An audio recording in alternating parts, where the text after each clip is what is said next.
अक्षरा, काय बी झालं ना तरी आज त्या गुंडाला आणि मेनकाला रंग्यात पकडायचं म्हणजे पकडायचंच बघ.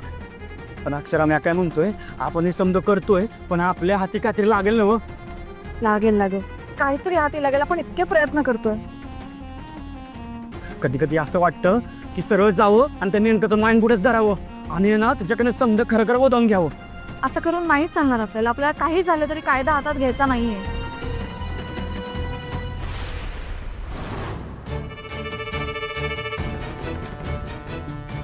ओ दादा थांबा जरा.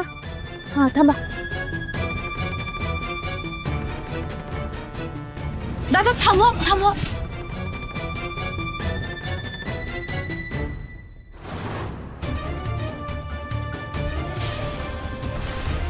अक्षरा, आता इथं का थांबली? हो दादा, ती बाटली दाखव जरा.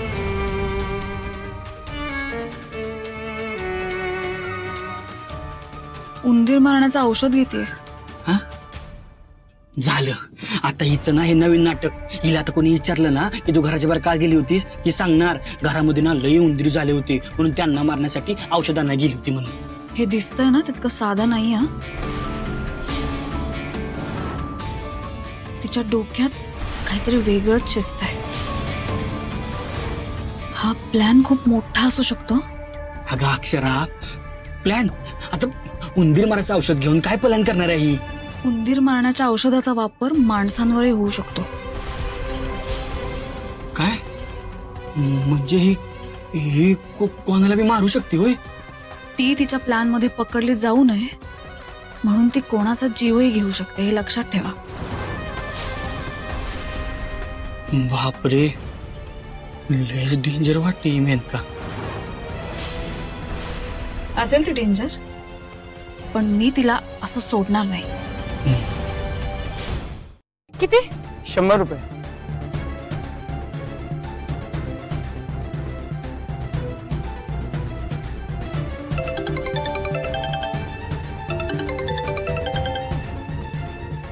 कोणाचा आहे? अगं बारक्या, या बारक्याला बी आत्ताच फोन करायचा होता होय.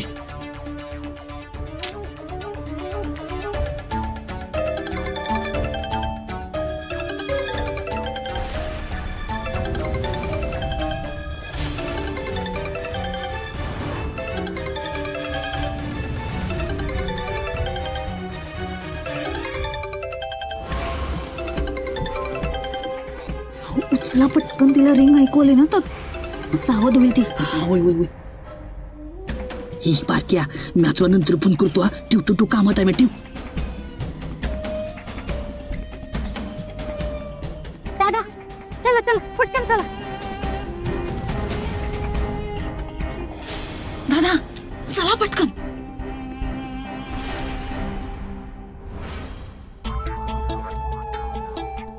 काय चाललंय याचं काय कळतच नाही.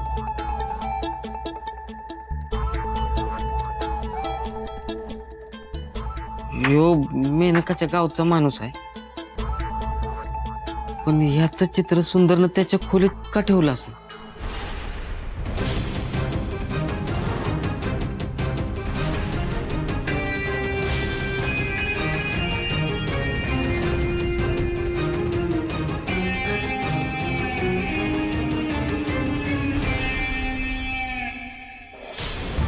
काय त्या बहिणं भुरळ पाडली काय माहिती.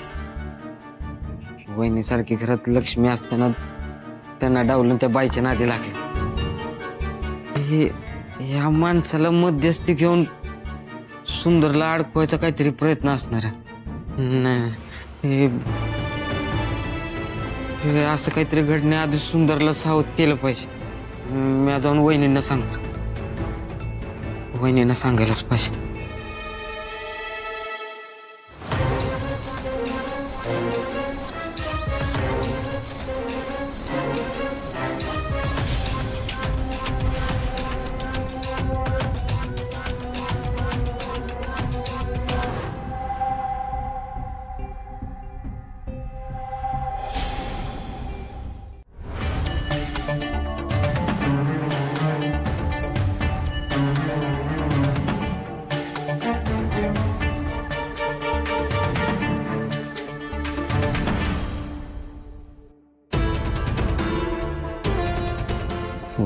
दारातनं बंद आहे.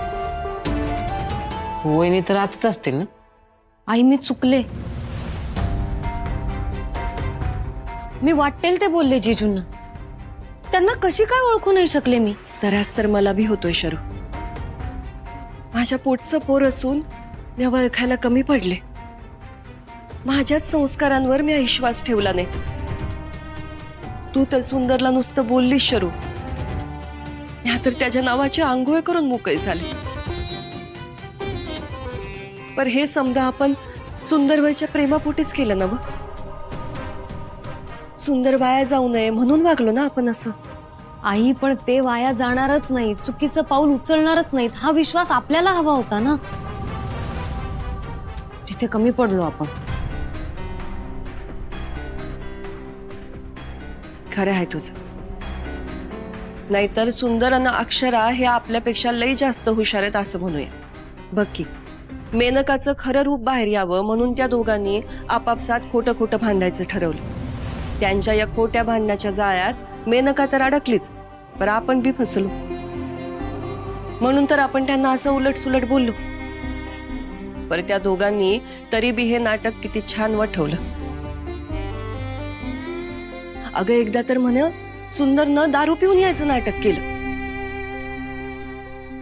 पोरं काय करतील ना काही नेम नाही. पर या समजातून एक गोष्ट ध्यानात येते. काय बी झालं ना तरी सुंदर आणि अक्षरा कधीच एकमेकांपासून येगळे होणार नाहीत, होऊच शकणार नाहीत. हो.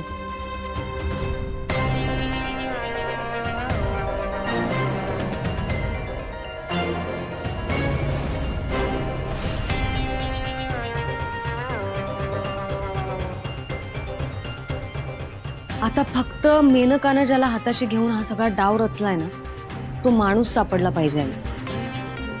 तिच्या गावचा म्हणून आपल्या घरी येऊन गेला तो. एवढी मजल त्याची. मजल त्याची नाही मेनकाची वाढली. तिचा नक्षा आता उतरवायलाच हवा. यासाठी तो माणूस हाती यायला हवा.